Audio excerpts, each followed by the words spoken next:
There are people who spend their entire lives waiting, not for something specific, not for a particular moment. They wait for permission. Permission to be themselves. Permission to speak their truth. Permission to exist without apology. And they wait so long, with such patience, that they forget they never needed permission at all. You've felt it, haven't you? That subtle tension in your chest before you speak. The pause before you share an idea. The careful calculation of whether your words will land well, whether they'll be received with warmth or judgment. It's exhausting. Not the kind of exhaustion that comes from physical labor, but the quiet, persistent drain of constantly editing yourself, of living as a rough draft that never quite makes it to the final version. We're taught this early, so early that we don't even remember learning it. We learn that acceptance is currency, that belonging requires conformity, that love must be earned through performance. A child raises their hand in class, eager to share what they've discovered, and the teacher dismisses them. A teenager expresses their authentic feelings, and their peers laugh. A young adult chooses a path that diverges from expectation, and their family responds with disappointment. These moments accumulate. They build into a narrative we tell ourselves about who we're allowed to be. And so we begin the great performance. The exhausting theater of seeking approval.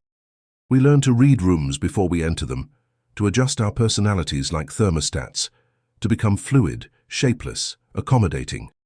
We master the art of the conditional self. If they like this, I'll be this.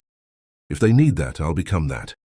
We fragment ourselves into 1,000 versions, each one designed for a specific audience, and somewhere in that fragmentation, we lose track of the original. Here's what they don't tell you about seeking approval. It's not just about wanting people to like you. It's deeper than that. It's about the terrifying possibility that if people truly saw you, the unedited version, they might turn away. And that possibility feels like annihilation. So you learn to show them what they want to see. You learn to be palatable, digestible, safe. But there's a cost to this safety, a price we don't calculate until we've already paid it. The cost is this. You begin to disappear. Not all at once, not dramatically, but slowly, incrementally, like a photograph left too long in the sun. The edges of who you are begin to fade. Your preferences become negotiable. Your opinions become flexible. Your desires become secondary. You start sentences with, "I don't know if this makes sense, but," or, "This might be stupid, but." You apologize for taking up space.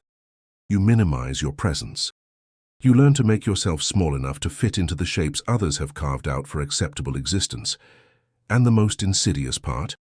You convince yourself that this is wisdom, that this is maturity, that this is what it means to be a good person, to consider others, to be thoughtful, to avoid conflict.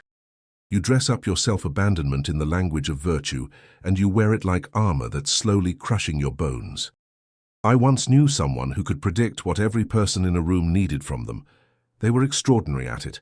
They could read the subtlest shifts in tone, the micro-expressions that betrayed discomfort or desire. They moved through social spaces like a highly trained diplomat, always saying the right thing, always offering the appropriate response. People loved them. They were invited everywhere. They were called thoughtful, considerate, emotionally intelligent. But in private, they told me they couldn't remember the last time they'd had an authentic thought. They said it felt like they'd become a mirror, only reflecting what others wanted to see, with no light of their own. They described a hollowness that no amount of approval could fill. Because approval, they realized, was only validating the performance.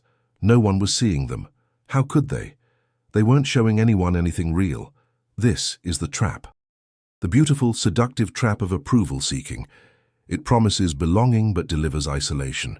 It promises love but delivers conditional acceptance. It promises peace but delivers constant anxiety. Because when your worth is determined by others' opinions, you're never safe.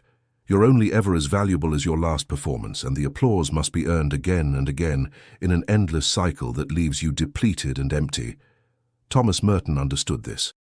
He wrote about the false self, that carefully constructed identity we present to the world, built entirely on what we think will make us acceptable.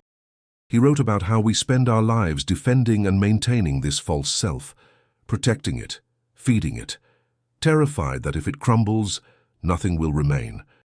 We invest everything in this persona, this mask, this performance, and we call it survival. But here's what Merton knew. What he discovered in the silence of contemplation: the false self isn't protection. It's a prison, and the walls we've built to keep rejection out are the same walls that keep authenticity trapped inside. The moment you stop seeking approval, something fundamental shifts. Not because you become careless or callous, not because you stop caring about others or how you affect them, but because the center of gravity changes. Instead of orbiting around others' opinions, you begin to orbit around your own truth. Instead of constantly looking outward for validation, you start looking inward for alignment. This is terrifying at first, because without the external metrics, without the constant feedback loop of approval and disapproval, you have to face a question you've been avoiding. Who am I when no one is watching? Who am I when there's no audience to perform for?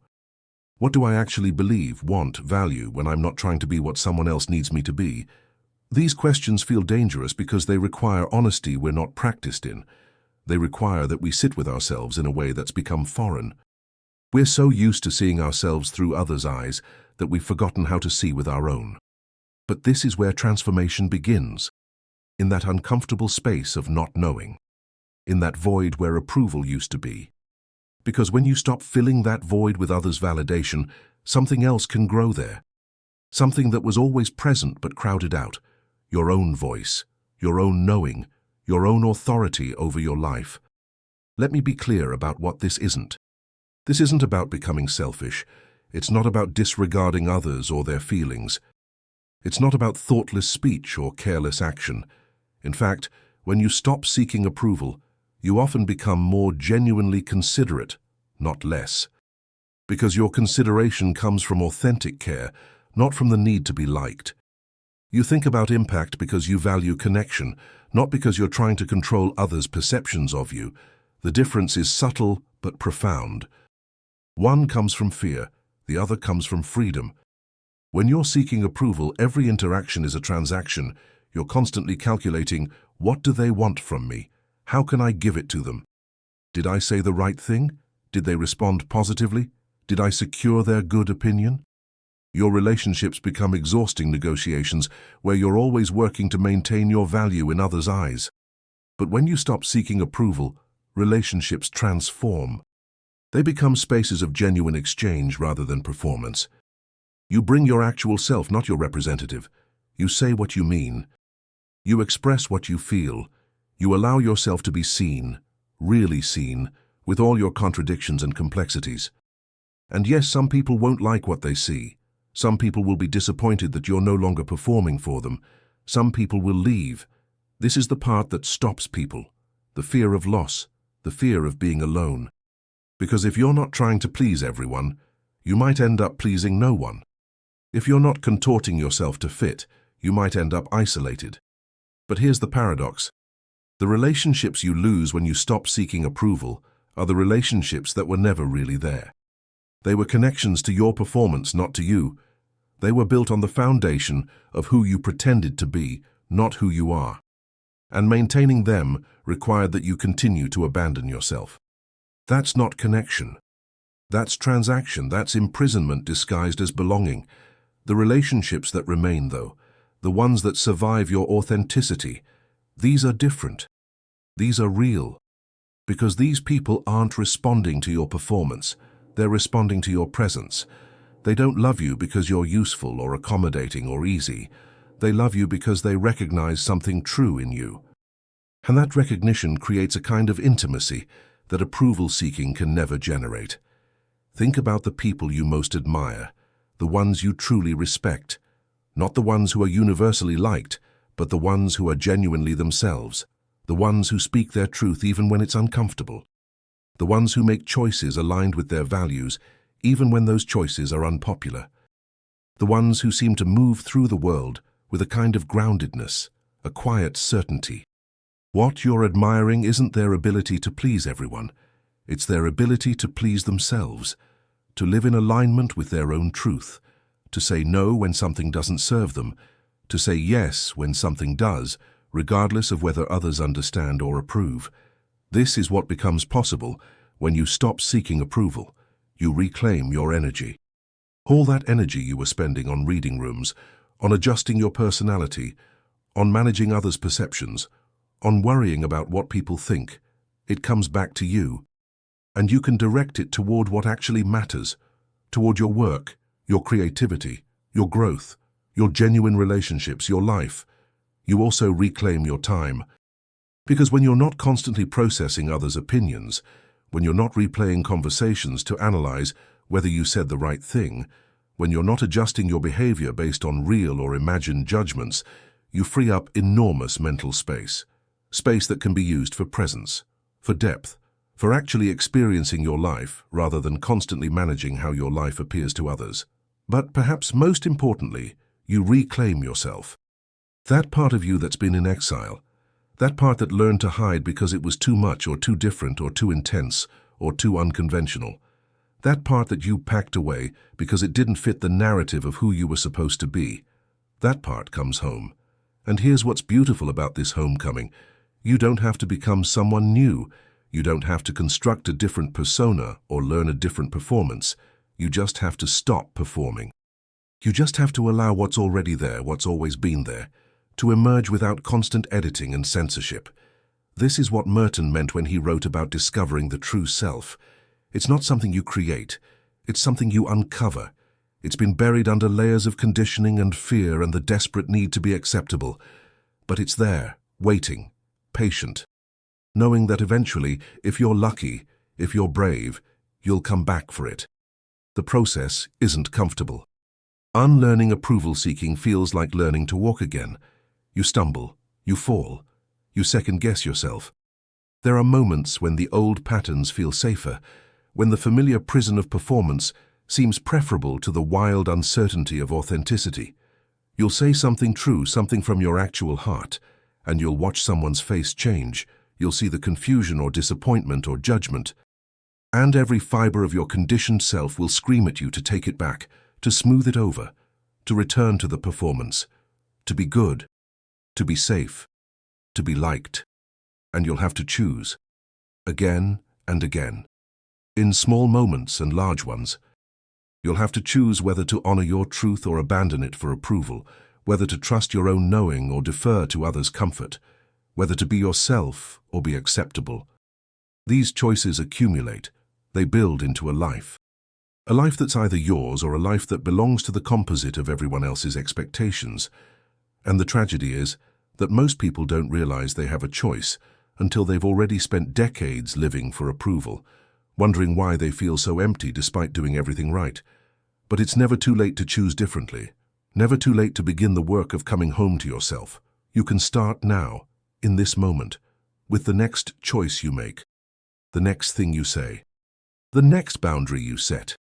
The next time you honor what's true for you, even when it's inconvenient for someone else, you can start by noticing, just noticing when you're about to edit yourself, when you're about to say what you think someone wants to hear, rather than what you actually think. When you're about to agree to something you don't want to do because you're afraid of disappointing someone. Just notice. Don't judge it. Don't try to change it yet. Just bring awareness to it. Because awareness is where transformation begins. Once you see the pattern, once you recognize the constant calculation of approval seeking, you can't unsee it. And in that seeing, choice becomes possible. You might still choose to perform. That's okay. But now you're aware that it's a choice. Now you're conscious of what you're trading, and that consciousness changes everything. Gradually, you'll make different choices, small ones at first. You'll express an opinion that you know might not be popular. You'll decline an invitation without offering 15 explanations. You'll share something you created without pre-apologizing for its imperfections. You'll let someone be disappointed in you without trying to fix it immediately. Each of these small acts of authenticity is a revolution. Each one is a declaration. I exist. My perspective matters. My feelings are valid. My preferences count. I have a right to take up space in this world exactly as I am. And with each small revolution you get stronger. The muscle of authenticity develops. It becomes easier to choose truth over approval, Not because you stop caring what people think, but because you start caring more about living in alignment with yourself. The balance shifts, the equation changes. You begin to understand that you can't control what others think of you anyway. No matter how perfectly you perform, some people will misunderstand you. Some will project their own issues onto you. Some will be threatened by your growth. Some will prefer the version of you that served their needs.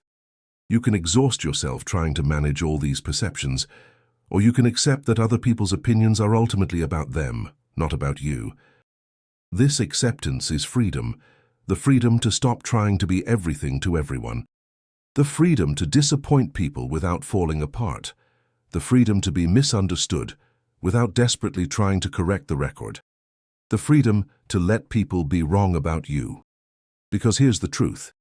People are going to make up stories about you, whether you seek their approval or not. They're going to judge you whether you're performing or being authentic. The only difference is that when you're performing, you're betraying yourself for approval you can never fully secure. And when you're authentic, you're honoring yourself regardless of the approval you may or may not receive. When you stop seeking approval, you also stop giving others power over your emotional state. Your worth isn't riding on every interaction. Your value isn't determined by whether someone smiled at your joke or responded to your message or invited you to their gathering. You're not constantly scanning for signs of approval or rejection, always vigilant, always on guard. Instead, you develop what psychologists call an internal locus of evaluation. You become the primary judge of your own life, not in an arrogant way, not in a dismissive way, but in a grounded way. You know what matters to you. You know what you value. You know what you're working toward. And while you remain open to feedback and willing to grow, you're not outsourcing your self-worth to others' opinions. This internal authority allows for a kind of peace that approval-seeking can never provide. Because approval is inherently unstable. It fluctuates with others' moods, circumstances, projections, needs. It's dependent on variables you can't control. But your own alignment, your own integrity, your own truth, these are stable. These are yours. These can't be taken away by someone's disapproval or indifference. You learn to ask yourself different questions. Instead of what will they think, you ask, what do I think? Instead of will they approve, you ask, do I approve of this choice for myself? Instead of how can I make them like me, you ask, do I like who I'm being? These questions might seem selfish at first. We're so conditioned to prioritize others that prioritizing ourselves feels wrong. But it's not selfish to have an internal compass. It's essential. Because without it, you're adrift, tossed by every wind of opinion, never able to find your way home. And home in this case is yourself, your own center, your own truth, the place where you know who you are regardless of who's watching or what they think, the place where you can rest without performing, the place where you don't have to earn your right to exist. Merton spent years searching for this home. He went into the monastery seeking approval from God, seeking to perfect himself according to external standards of holiness. But what he found in the silence was something different. He found that the approval he was seeking was already there, not because he'd earned it, but because it was intrinsic to his existence. He discovered that beneath all the striving, beneath all the performance, beneath the false self, there was a true self that was already whole, already acceptable, already loved. This is what's waiting for you too. Beneath all the approval-seeking, beneath all the performance, beneath all the careful editing and self-censorship, there's a self that doesn't need validation because it's already valid. A self that doesn't need approval because it already is. A self that's been there all along, waiting for you to stop looking everywhere else and finally come home.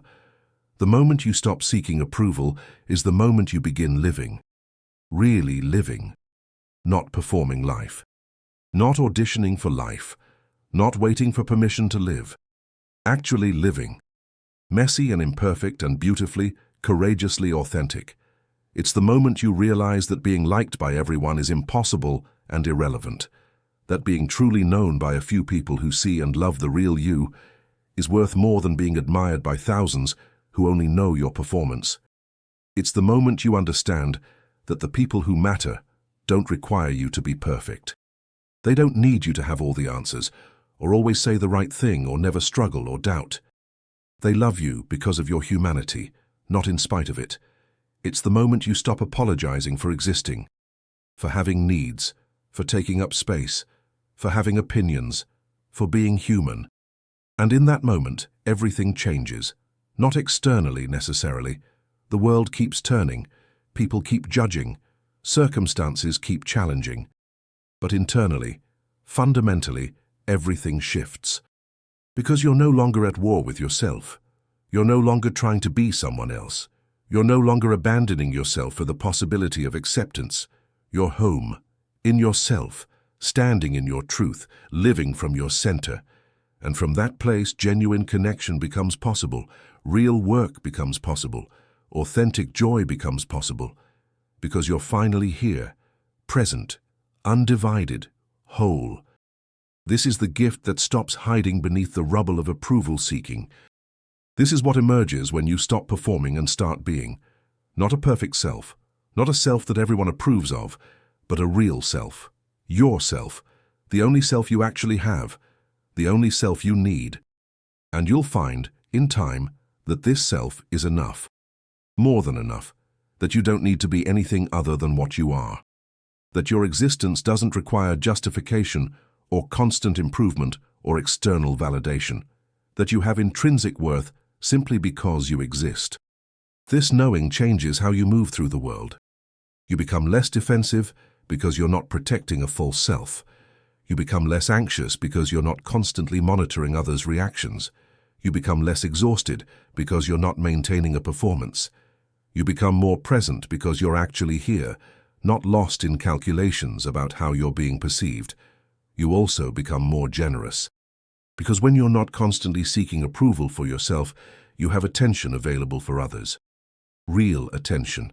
Not the performative attention of someone trying to be liked, but the genuine attention of someone who's secure enough in themselves to actually see and care about another person. You become more creative, because creativity requires risk, and you can't risk if you're always playing it safe for approval. You have to be willing to make things that some people won't like, to express ideas that some people won't understand, to take paths that some people won't approve of. You become more alive, because life is found in the authentic moments, not the performed ones. In the moments when you laugh too loud or cry without prettying it up or say what you really think or do what actually moves you, these moments are where life happens. And they're only accessible when you stop seeking approval and start seeking truth. In the end, the moment you stop seeking approval isn't just one moment. It's many moments. It's a practice. A daily, sometimes hourly, return to yourself. A constant choosing of authenticity over acceptance, truth over comfort, being over performing. Some days you'll do it well. Some days you'll slip back into old patterns. That's okay. This isn't about perfection. It's about direction. It's about gradually, consistently, courageously choosing to come home to yourself. And every time you make that choice, every time you honor your truth, even when it's uncomfortable, every time you let someone see you without the performance, you're building something. A life that's actually yours, a self that's actually real, a presence that's actually here. That's what changes. Everything. Not because the external world magically aligns with your desires, but because you stop abandoning yourself in hopes of being saved by others' approval. You become your own home, your own refuge, your own authority. And from that place, free from the prison of performance, unencumbered by the constant need for validation, you can finally live. Not perfectly, not without struggle, but authentically, wholly, truly, as yourself. The one you always were beneath all the seeking. The one who was always worth coming home to. The one who never needed approval to be enough. This is what Merton discovered. This is what awaits anyone brave enough to stop performing and start being. This is the revolution that happens in the quiet space between seeking approval and finding yourself. This is the moment everything changes, not the moment when everyone finally approves of you, but the moment when you finally approve of yourself enough to stop seeking approval from everyone else. And in that moment, you're free.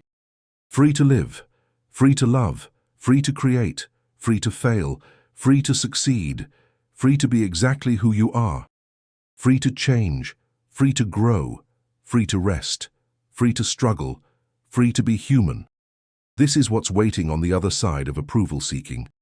Not a life without challenge or pain or disappointment, but a life that's yours. Fully, completely, authentically yours. And that, more than any approval, more than any validation, more than any acceptance, is everything. There's a quietness that comes with this freedom. Not the quietness of suppression, but the quietness of certainty. You stop explaining yourself so much, not because you don't care about being understood, but because you're no longer desperate for it.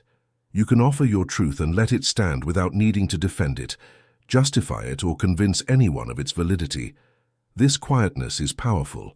It's the power of someone who knows who they are, who's made peace with their complexity, who stopped trying to resolve the contradictions within themselves because they understand that contradiction is part of being human. You can be strong and vulnerable, confident and uncertain, wise and still learning. You don't have to pick one narrative and stick to it. You can be all of it simultaneously without apology. People will notice this shift, even if they can't name what's different. There's something about presence that's unmistakable. When someone is no longer performing, when they're simply being, there's a quality to their energy that's different. It's grounded, stable, real. Some people will be drawn to this. They'll feel safe with you in a way they can't quite explain. Because when you're not seeking approval, you're not trying to manipulate their perception. You're just there. And that kind of undefended presence allows others to relax their own defenses. It creates space for real meeting to happen. Other people will be uncomfortable with it. Your authenticity will trigger something in them. Maybe it will remind them of how much they're still performing. Maybe it will challenge their belief that approval seeking is necessary for survival. Let them. Their discomfort isn't your responsibility to fix. You'll discover that your relationships become a kind of mirror. The people who stay, who continue to engage with you as you become more authentic, these people show you what genuine connection looks like. They don't need you to be easy. They can handle your full range. And this kind of relationship is what your soul has been hungry for all along. In your work, too, everything shifts. When you're no longer seeking approval, you can take risks. You can try things that might fail. You can pursue ideas that others don't understand. You can create from genuine inspiration rather than from calculation about what will be well received. This doesn't mean you ignore all feedback, but your primary orientation changes. Instead of asking, "Will this be approved?" you ask, "Is this true? Is this mine to do? Does this align with what I'm here to create?" And you trust that when you create from that place of alignment, the right people will respond. You'll fail more. That's almost guaranteed. Because when you stop playing it safe, you venture into uncertain territory. But you'll also succeed in ways that matter more. Your successes will be yours, not the result of calculated moves designed to please others. They'll come from authentic effort, from work that means something to you. And the failures won't devastate you the way they would have when you were seeking approval. Because you're not measuring your worth by external outcomes anymore. You can fail at something and still know you're okay. You can be rejected and still know you have value. This resilience, this ability to remain steady in the face of disapproval or failure, this is what becomes possible when you stop seeking approval. Not because you develop thick skin, but because your foundation has shifted. You're standing on something more solid, your own knowing, your own truth, your own commitment to living authentically. There will be moments when you question this path, moments when the old way seems easier. The pull to abandon yourself for the safety of acceptance will arise. This is normal. This is human. In those moments, remember why you chose this path. Remember how it felt to live as a performance. Remember the exhaustion, the emptiness, the sense that you were always outside of your own life. Remember that the approval you gained from performing was never enough, because it wasn't based on the truth of who you are. And then make the choice again, to be yourself, to trust your truth. Each time you make this choice, especially in the difficult moments, you strengthen your commitment to yourself. You prove to yourself that you can be trusted, that you won't abandon yourself for the approval of others. Over time, This becomes less of a choice and more of a way of being. The authenticity that once required conscious effort becomes natural. The boundaries that once felt awkward become effortless. You become someone who lives from their truth, not because they're trying to, but because they can't imagine living any other way. This is the transformation Merton pointed toward. This is what he meant when he wrote about the true self emerging, not through effort or striving, but through letting go, through releasing the false self's grip, through allowing what's real to simply be real without apology or explanation. And in that emergence, you discover something profound. You are enough. You always were enough. The approval you were seeking couldn't add to your worth because your worth was never in question. It was inherent. It came with your existence. All those years of performing were unnecessary, not because they weren't understandable, but because beneath all of it, you were already whole. You were already worthy. You were already acceptable exactly as you were. The seeking couldn't give you what you already had. It could only obscure it. And now, having stopped seeking, having come home to yourself, you can see this clearly. You can recognize the cruel trick of a world that teaches us to seek approval for our existence.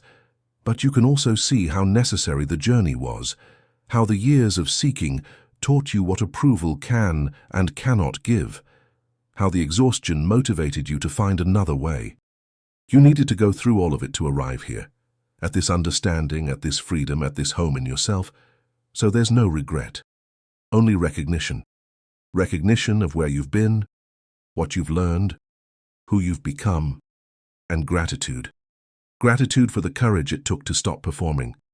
Gratitude for the people who loved you enough to see through the performance. Gratitude for yourself, for choosing this path, for coming home. This is where you are now. Free.